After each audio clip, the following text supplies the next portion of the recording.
as we go through, as always, if you have anything, you can feel free to ask your question in the middle there.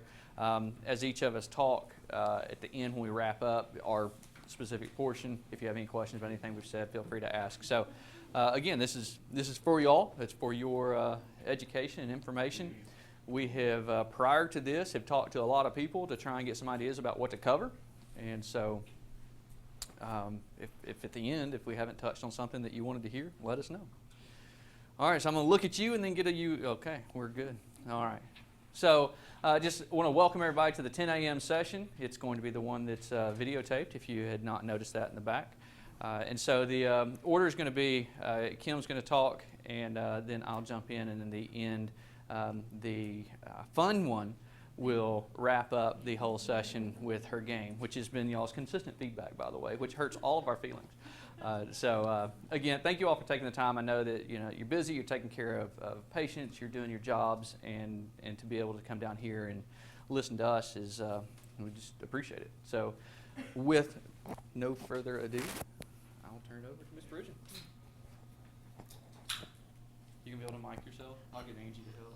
I thought you were going to do it. Good morning. So on the way to work this morning, it's dark, sun's coming up behind me, kind of easing me into work, and I think, I have the best job in the world because I get to come talk to y'all about my favorite subject. What would that be? Y'all are so spot on. Yes. So I'm going to throw out some numbers to you. 600,000, 400,000, 200,000. Big numbers. All that adds up to what? 1.2. JW, you make me so proud. Gonna pay for that later, aren't I? $600,000. That is how much we budgeted this year in salary increases. When we do salary increases, it's not just the increase in your hourly rate. Your PTO balance changes, insurance changes. There's insurance we have to cover, like workers' comp, that's based on salary. So when we look at salary increases, how much we can afford, we have to look at everything it impacts. And it impacts quite a bit. 600,000. Big number, isn't it? I'm going to get back to that number. 400,000. That's how much Medicare has said, starting in January, they are going to decrease our reimbursement. $400,000. Medicare is not one of those payers that you can go and negotiate a contract. You can say, we're not going to take Medicare patients anymore. They pretty much do what? Here it is. Deal with it. $400,000 starting. $200,000. That's the net we made for fiscal year 2015. How many of you were here more than 4 years ago? How many of you are more than 4 years? All right, let's do the opposite. How many here are newbies under 4 years? Okay. Let's go back to that $600,000 number for a minute. When we looked at the budget and what this year could sustain for increases for the expenses that we were going to be loading, we had talked, for those of you that have been with us, talked about having a market group come in and looking at everybody's pay. What do you do? Are you in your corridor? And how do we adjust for that? So this year, when we started looking at how much can we sustain and how much of that can we input, we realized we could actually do it all.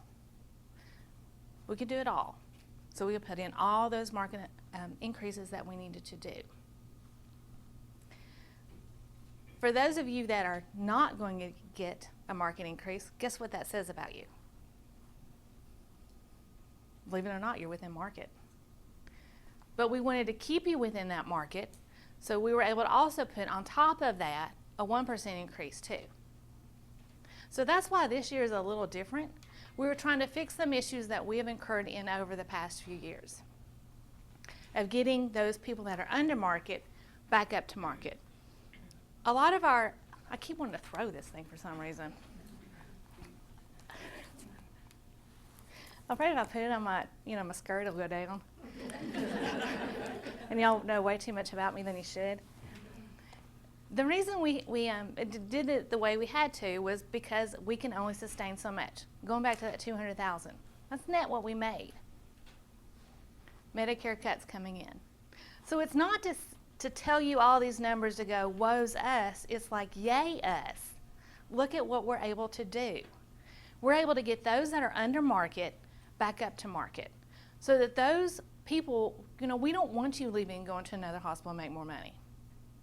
We want you to stay here. And when we're hiring people in for those jobs that are hard to get a hold of, which may affect you in your areas if you've been short-staffed, trying to get those people in at the appropriate rate, we're trying to do that.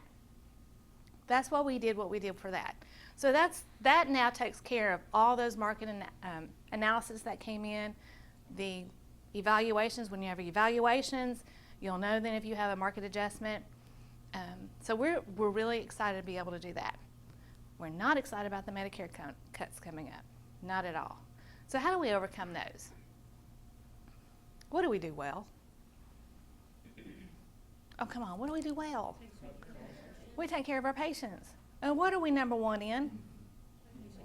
Quality. So that's what we're going to continue to do. Take very, very good care of our patients and be number one in quality. And what else do we need to do? It starts with a G. We need to grow. We got to continue to grow. I told the group earlier that you would have not heard a few years ago a CFO talk about patient satisfaction. Why do you think it interests me now? Because it's my favorite subject, isn't it? It's money. It affects money now. We all impact patient satisfaction, every one of us. Even when you don't see a patient walking down the hall, you impact them. How? Is it clean? Have I just left a public restroom in the hospital and that's clean? I mean, it's come down to that their experience here has to be very, very good, because that's what we need them to score us on their HCAP survey. Very, very good. We took good care, because it's all about their perception, isn't it? We did everything right clinically, but someone was rude to them. Rude. We saved your life, but guess what they see? You're rude. Because what do you remember when you go into a store? Was the clerk nice or rude? I got what I wanted, got it at a good price. But man, they were so rude to me. Well, that's my only spiel about patient satisfaction. It's tied to money, and guess what you want more of? So see, it impacts you too, doesn't it? So now all of you are concerned about patient satisfaction too, aren't you?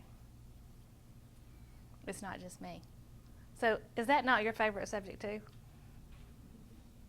Money. I know some of y'all probably think it's the root of all evil. Yeah, but that's when you got a lot. And we don't got a lot. Any questions for me about finance? So I didn't talk about covenants like I have before. Didn't talk about how we're doing. We're about to end our first quarter. We're doing very well, meeting budget. Last year we had a very good year. For those of you that have been with us on this journey, we've done nothing but what? Improve, improve, improve. So if I'm not focusing on that, then that tells you how good we're doing. Because I'm not in here throwing out numbers to you and telling we got to get to here. We are sustaining and doing very well financially. Kudos, kudos, kudos. I don't have to talk about it all the time now. But if you're interested, I can certainly start throwing those back out. No questions? Then I'll turn it over to Mr. Davis.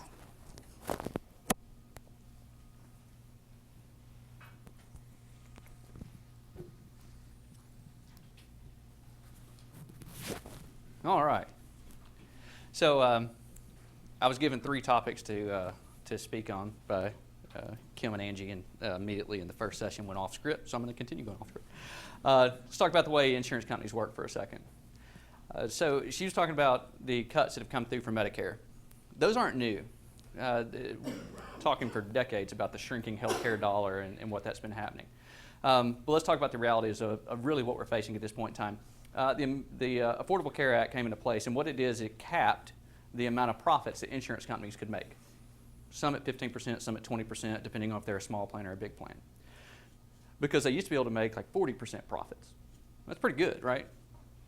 Well, now it's been limited, which you could say the Affordable Care Act was actually insurance reform. The very first move was that. It reduced the amount of money that insurance companies could show as profits. And y'all remember that, those that were here when that first went through, because what did that mean?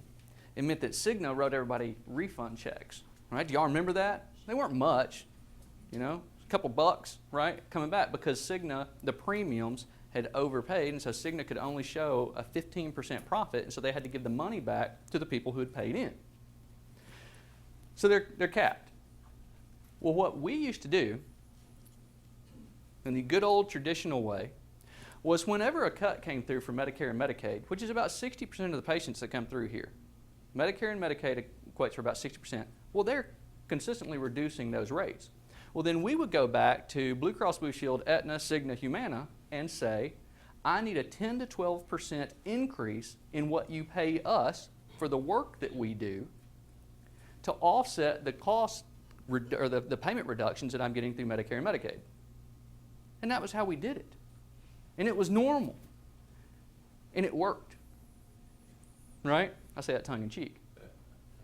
So then what would happen is Blue Cross Blue Shield, Aetna, Cigna, Humana would say, well, the hospitals are requiring more payment from us to offset the cost that they're getting from the government pay patients, Medicare and Medicaid.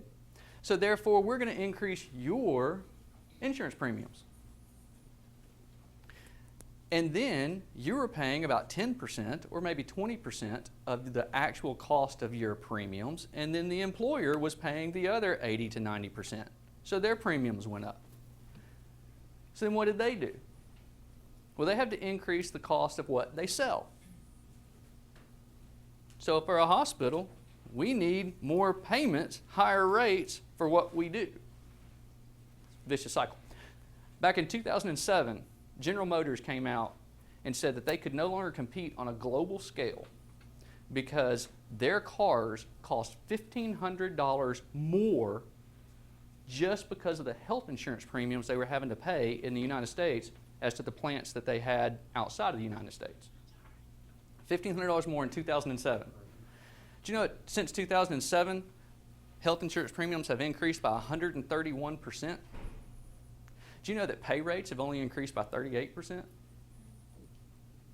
Your health insurance premiums are increasing at a rate faster than your pay is. So you make less every single year. That was in 2007.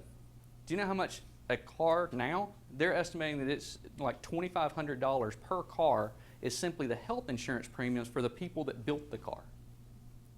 So if you take an economics class, they talk about something called a widget. A widget's an imaginary thing. It's something that's just produced.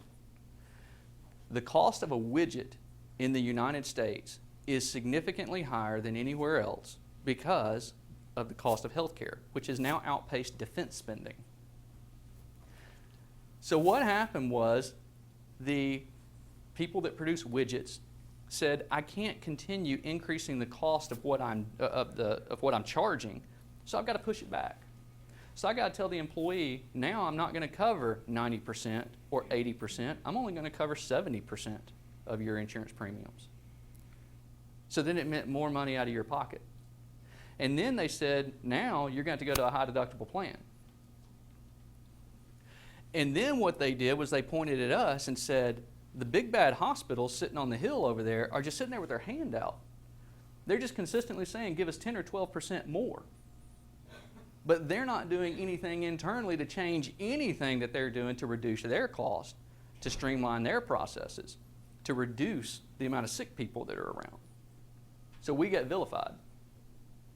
So healthcare reform impacted us. We need to focus on wellness and prevention and quality. But at the end of the day, it's y'all sitting out there that's being moved to high deductible plans, paying high premiums. Something had to give. The insurance companies came back to the people that produce the widgets, and they said, we've moved our people to high premiums, we've moved them to high deductibles. We refuse to take higher premiums. We just refuse. Blue Cross Blue Shield, Aetna, Cigna, Humana, you will not raise our rates anymore. I produce widgets. This is all I'm going to pay for health insurance. If you're not, I'm going to kick all my people out to the federal exchange and say, forget it. So the commercial contract, the commercial payers, Blue Cross Blue Shield, Aetna, Cigna, Humana, came back to the hospitals and said, hey, those annual 10 to 12% increases that you get, gone. You're at the best that you're ever going to get. You're lucky if we just renew the contract you have in place, much less give you any more. The gig is up. So now we're faced with 4% Medicare cuts, commercial contracts that won't raise, right? It sounds all gloom and doom, but it's not. And it's not because of what y'all do daily. When you are focused on providing the care the way that you provide it, you lower the rates of readmission, you lower the infection rates, you lower the cost of health care in this community. So what happens when insurance companies take your premiums? They hold them, right? And as you incur health care costs, they pay them out based on whatever your contract is. Well, if you reduce the amount they have to pay out and they're capped at only being able to make 15%, what do they get to do with all the savings? They have to give it back to y'all. Or they have to reduce their premiums. Or they've entered into agreements with healthcare systems known as shared savings plans to where they pay us for the quality that we're administering, the quality care. The cost savings they're sharing. Now they're sharing to you all as well. So they'll give it back, and so what we can do is then we can reduce premiums and we can reduce costs overall. We are set up and well positioned to participate in shared saving plans. That's the future of healthcare. So when you start hearing about bundled payments and shared savings plans and those kind of things, and you hear all this panic, the reason there's a lot of panic out there is because a lot of people are behind. When you're sitting there being one of 18 hospitals listed in the U.S. News and World Report, when you're listed as the top 2% in the nation in terms of the quality that you provide, when you're listed as the #1 hospital in the state of Tennessee, you don't have to worry about shared savings plans. You've been positioned to be able to take advantage of those for the last 3 years. We are in a great spot. Now, to Kim's point, before, healthcare always just cost $25, right? Seemed like it. All your copays are $25. In fact, you complained about the $25 copays, right? I want the $15 copay plan. And so every time you had a renewal, you're just looking at the copay amount. Now, high deductible plans, you are almost fully on the hook for all your healthcare spend up to a point. Americans equate price with quality. For $25, were my expectations very high?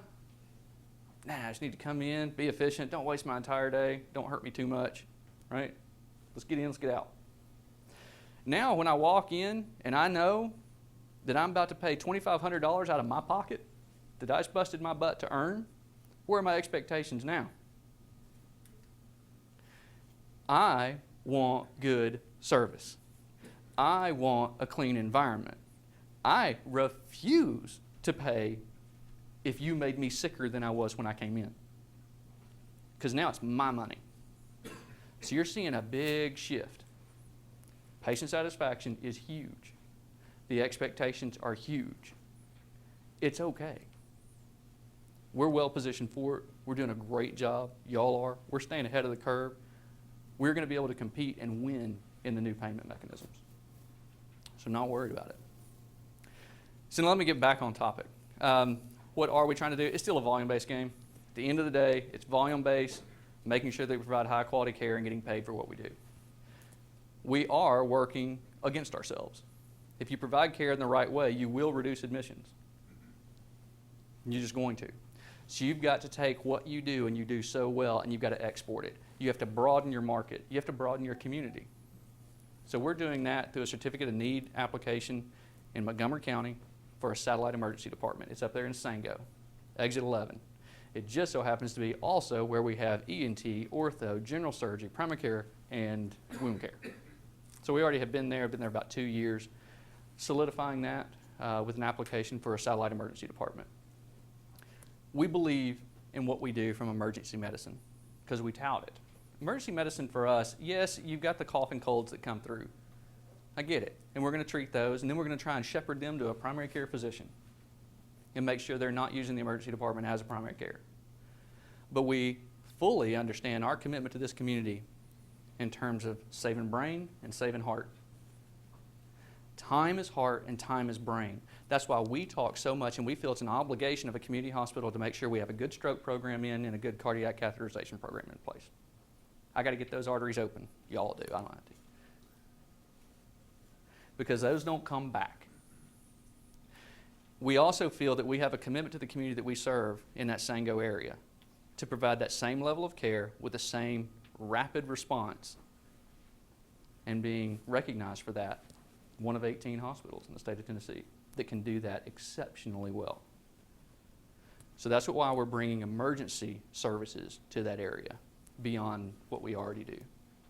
Now that also translates into some additional inpatient admissions too. So that's what that is. Now, if you've ever gone out there, because you'd have to be incredibly bored to do so, and actually looked at the application that was filed, it proposes a $7.5 million emergency department. Now, I've just talked, and Kim's talked about cost cutting and savings and all this kind of stuff, and then I'm standing in front of you going, hey, on the 28th of this month, we're going to be standing before the state of Tennessee asking for permission to build a $7.5 million emergency department. And you should immediately go, well, there went my raise for next year. So let's just be really clear. I wouldn't do that to you. If you pull up that application and look, it was filed under a different company name called Satellite Emergency Department, LLC. It's an investment mechanism because we've already got investors lined up who believe in y'all, who believe in the quality of care that you provide, and who have said, if the state of Tennessee will give you permission to build it, then we'll fund it. It's got a good return, and they're comfortable with it. We will not be coming to you all and saying, hey, we need you to sacrifice one more time. We won't be pulling from cash reserves to say, hey, we're going to deplete cash to build it. It's y'all's reputation who have got people saying, we are ready to invest in Northcrest Medical Center. We want to provide a high-quality alternative choice for care in that area. So I've told you before, you make it really easy to go out there and have conversations with people. So not only is it easy to have conversations with physicians about the care that we provide, you've actually made it easy to go out there and talk to investors because they believe in y'all.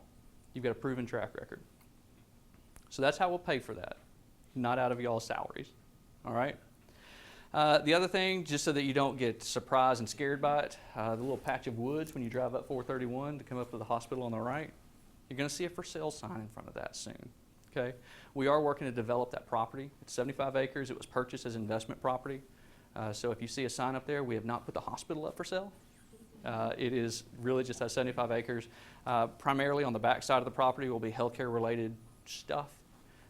But the front side of it along 431 is a very coveted retail space, especially with the widening of 431. So you'll see some signs up there. We're not going to put anything crazy. I will say if anybody has a friend or family member that owns any franchises in something like Chick-fil-A or something with a really good facade, we'd love that. So anything, because we just don't want just run-of-the-mill storefront that doesn't complement the look and feel of the hospital. So that'll be the 75 acres, and then check notes. I can't remember the third thing, which is now the fourth thing because I've changed my. Oh, okay. It's very, very important. So if you take all of y'all's addresses, every employee address that works here, and you plot it on a map, put a little dot, put a pin, on it. There's an amazing thing that happens. Y'all don't live in Springfield. The majority. I know people do, but I'm just saying, if you look at the clusters of people, you have this ring around Springfield. We're a community hospital. So we went to the middle schools and high schools and started asking questions. Why? Why are we failing to recruit the kids that are coming out of here? And after getting chastised, the schools told us. Bathfitter, Unarco, Electrolux, they're very transparent. Here's what you're going to make. Here's the shift you're going to work. Here's the expectations. Here's 2 or 3 people that already do that job. Some of them may be in your own family. This is exactly what it's going to be. And here's a career path. And so we all had a meeting. So it was us, and it was NHC, healthcare, nursing home, home care. We had Vol State, Austin P, and we all started talking. And you know what we found out? Not a single one of us, not a single one, had graduated high school, gone right into college, gotten our master's, and started our job. Not a single one. Every single one began working immediately coming out of high school, worked their way through some type of an assistant or a associate's degree program, then moved to 4-year, then got master's. It was, right? We worked our entire pathway. Yet what we've been preaching to the high school students within this community is 4-year degree. Even though not a single one of us who would kind of look around the room and go, I think we're moderately successful. But not a single one of us took the same path that we're trying to encourage the high school kids to do. But Bath Fitter, Unarco, Electrolux, Schrader Electronics is walking right into that high school and going, I'll start paying you $13 an hour right now, you're working 3rd shift. I guarantee you the job. All you got to do is come in and apply. What do I want? I can tell you what I wanted when I graduated high school. I wanted to be able to buy my own car. I wanted to be able to afford my apartment. I'll figure school out. I went to the University of Alabama, Birmingham. You know why? Because they were on the quarter system. And I was able to work a quarter, go to school a quarter. This is it. It wasn't like I pulled up all their academic profiles and records and what. No. It was because they fit my work-life balance. So we have now partnered with Austin P, Vol State. We've got all the healthcare-related entities around here, as well as the TCAT, the Tennessee Center for Applied Technologies. We're going to work with them. We're going to begin guaranteeing slots for these high school students. We're going to begin in middle school talking to them about it. And we're going to talk about, we will send you through TCAT and get you certified as a nursing assistant. You can work anywhere you want. You can work inside this hospital, you can work in the nursing home, you can work with home health, you can do whatever you need to do. And then pick a path. Rad Tech, Med Tech, EMS, LPN, 2-year RN, just pick a path. We'll get you involved in whatever industry makes the most sense. And by the way, there's also a lot of IT jobs in healthcare, right? There's the back-end jobs that they don't ever think about. We can get them in and get them started and get them earning money. And then we can get them on a 2-year associate degree path. And then if they choose nursing, then we can work with Austin P and go from the 2-year to 4-year program. And then outside of that, we can go into master's. We can paint a path and we can guarantee slots and we can begin recruiting the talented kids that are within this area, and we can grow our own. So we're excited about doing that. You'll be hearing more and more about it because the reason that we're bringing, obviously because they're the institutions, but Vol State and Austin P are really good at going in and marketing to high schoolers and kind of talking in a way. I'm not. So we can come up with a plan, and then they're going to help us put a program together around it. So you'll be hearing more and more about that. All right, so with that said, I will go ahead and turn it over to Angie and let her do the fun stuff.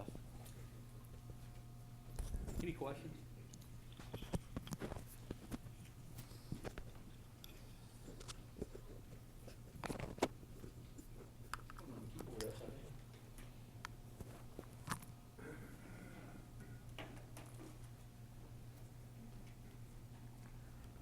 How y'all doing? Remember, I'm the fun one. But there are no evaluations.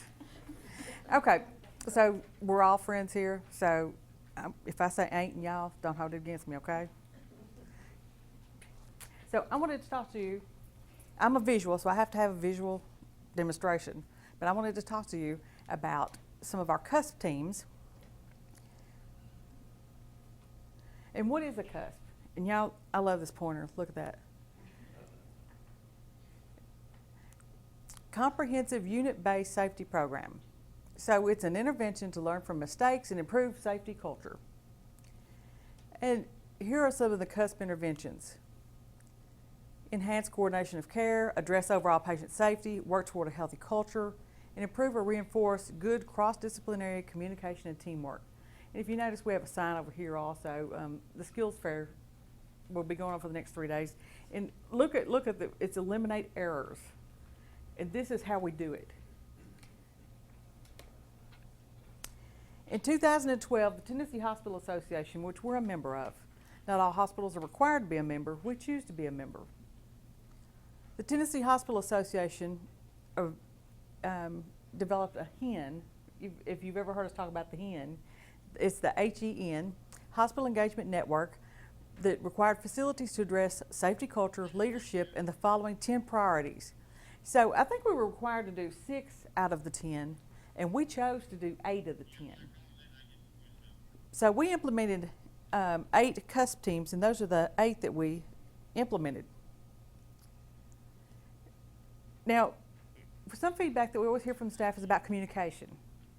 How do we communicate all the good things that we're doing and all the great things we're doing?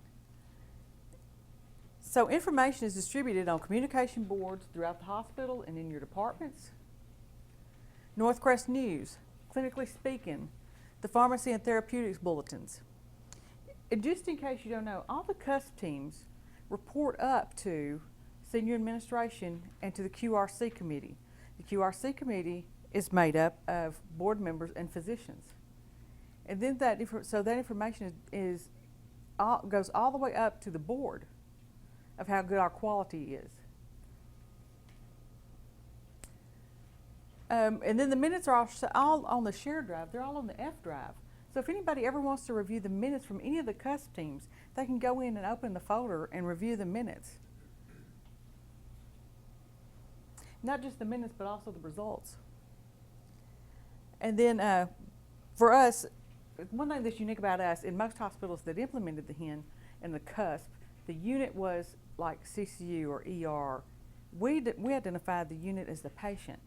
So the patient is the center of our care. Now look, this is the aha right here. In 2015, we have 23 CUSP teams. None of these are mandatory. This is what we choose to do. This is how we roll out all of our initiatives, and this is how we keep our patients safe and do better at patient care, is through our CUSP teams. And these are all the CUSP teams that we have. And look how it drives results. Look at that. Central line days, how they've gone from 2011 to 2015.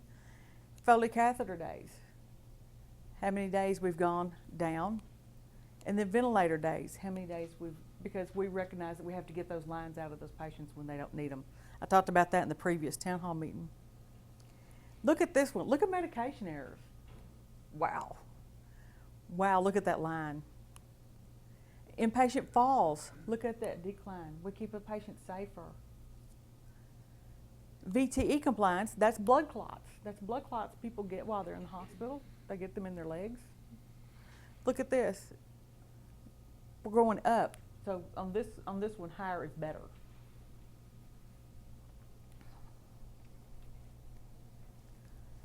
Let's talk about pride without focus on flaws.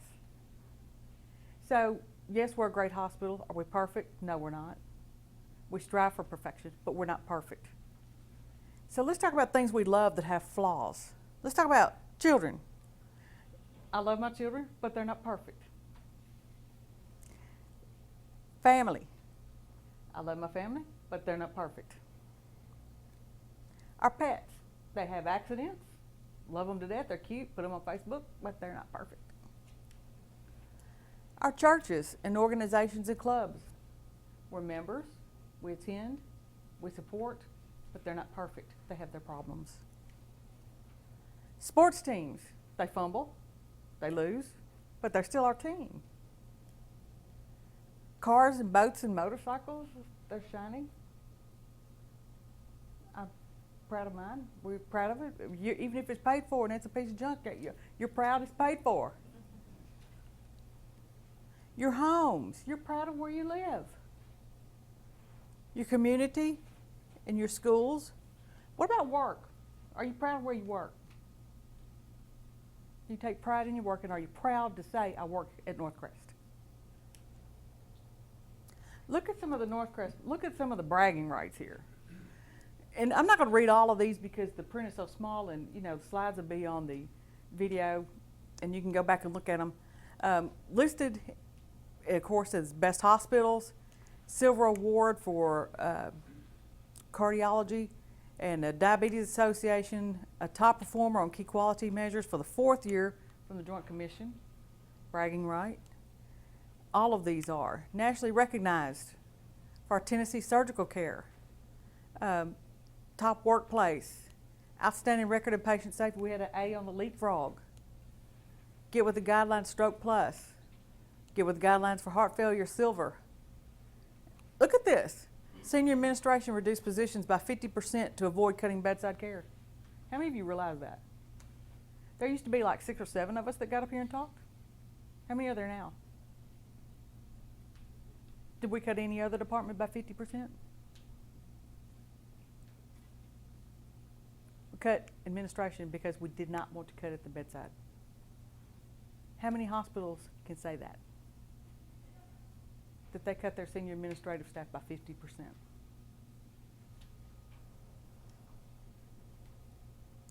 Now this is what the public sees. You can go out on Hospital Compare and you Google Hospital Compare and you can pull this up so anybody can see this. Look at this. Patients who gave a score of 9 or 10 on a scale of 0 to 10, 70% we were a little bit lower than the Tennessee and the national average. Patients who reported yes, they would definitely recommend the hospital on our HCAHPS, 69% compared to Tennessee average of 70. We're scoring a little bit low. Why is that? Because because the community is not proud of the hospital. We have to tell them why they should be proud of this hospital. We have to get that message out. Average number of minutes before outpatients with chest pain, a possible heart attack, get an EKG. 6 minutes. 6 minutes from the time you arrive, you get EKG. That's great.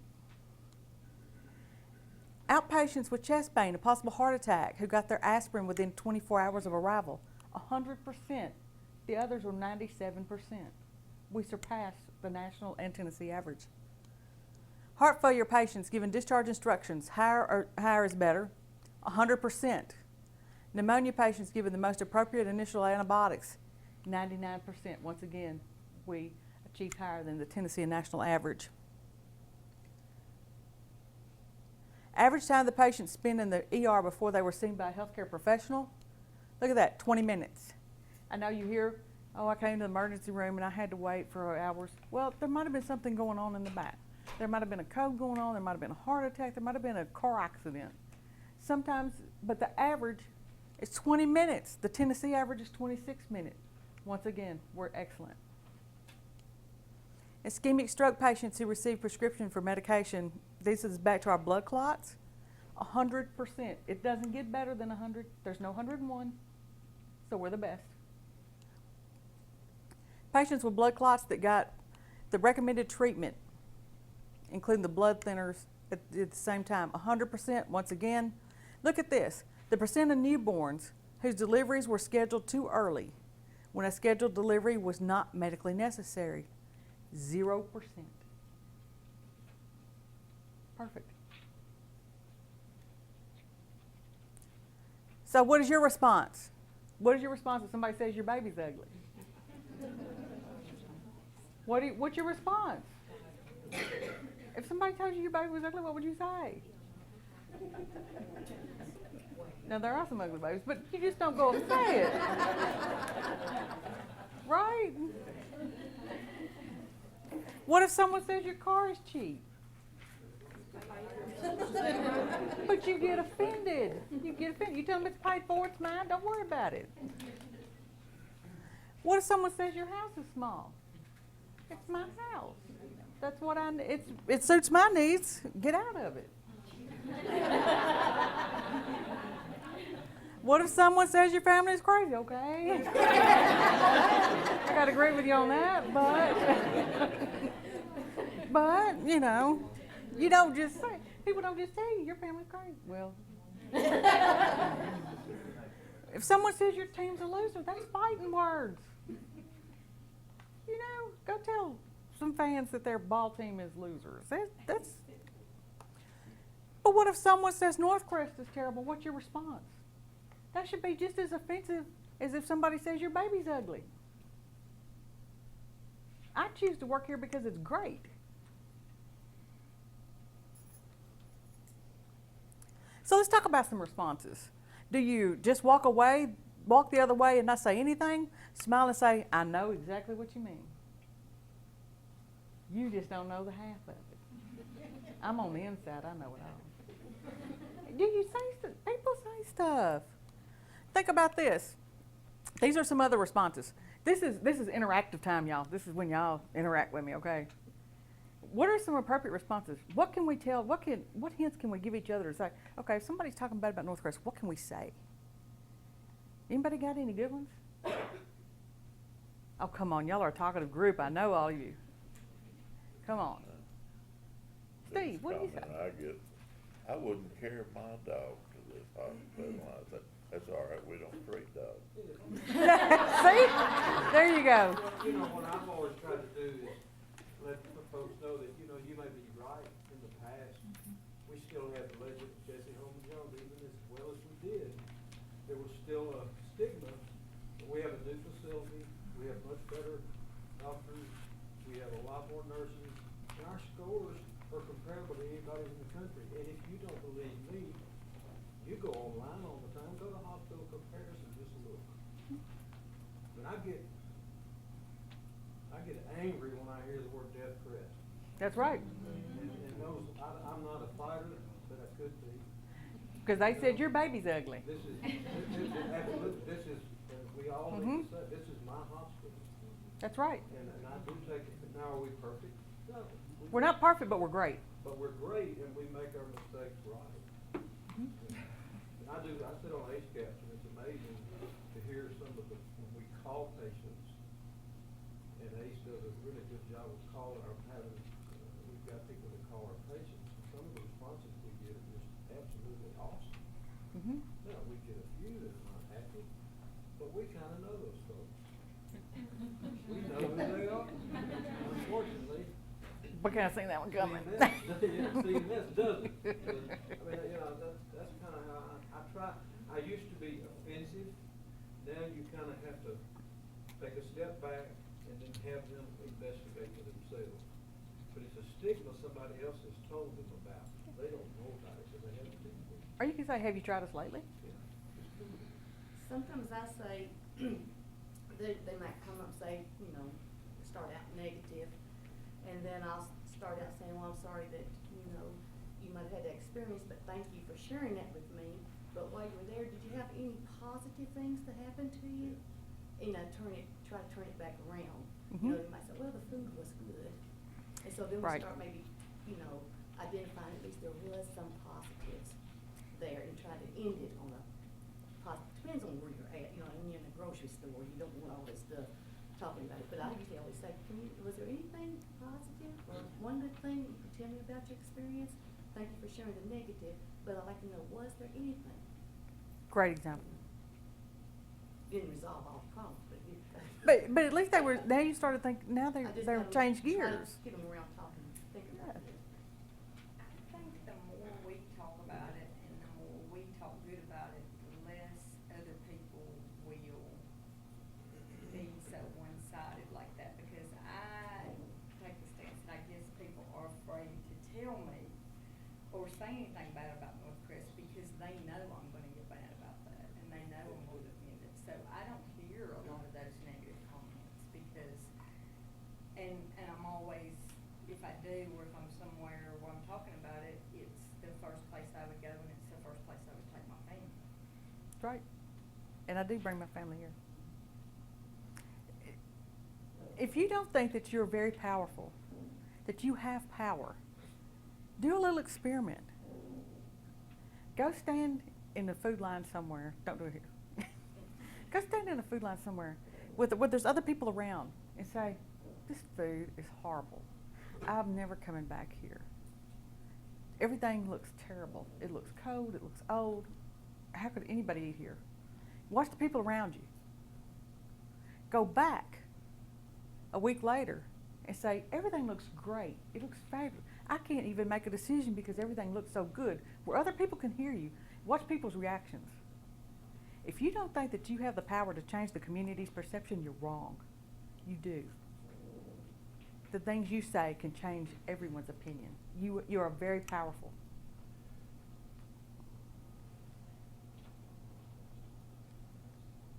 Toot your own horn. We don't do this a lot. We tend to be Southerners and we don't brag a lot about that. Tell your family and friends what you did at work and why you're proud of it. Tell them what you did. Tell your supervisor something good you did. If you're like me, I tend to always tell Randy what I did bad, what I did wrong. I go confess. But confess something good you did. Pat yourself on the back. Toot your own horn. Tell your coworkers something good about you. We all stand in the break room and just want to nag and complain. Start saying something good. Okay, today I'm going to say 3 good things. Is that an achievable goal? Yes. Tell people in your community what you do for them. Tell them you work at Northcrest and what you do for them. What does Northcrest do? It supports how many ball teams, YMCA, all the great things that we do, all the great care we provide. Believe in you because you are the success of Northcrest. All of these graphs and things that I show you, that's you all. That's not me. That's you all.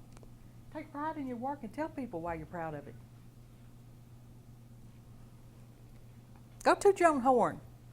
And it's all about teamwork. This is a picture of the morning bed meeting. It happens 7 days a week. And the people that sit in it and talk specifically about patient care every morning together to make our patients' care better. Do y'all have any questions, comments, concerns? Okay.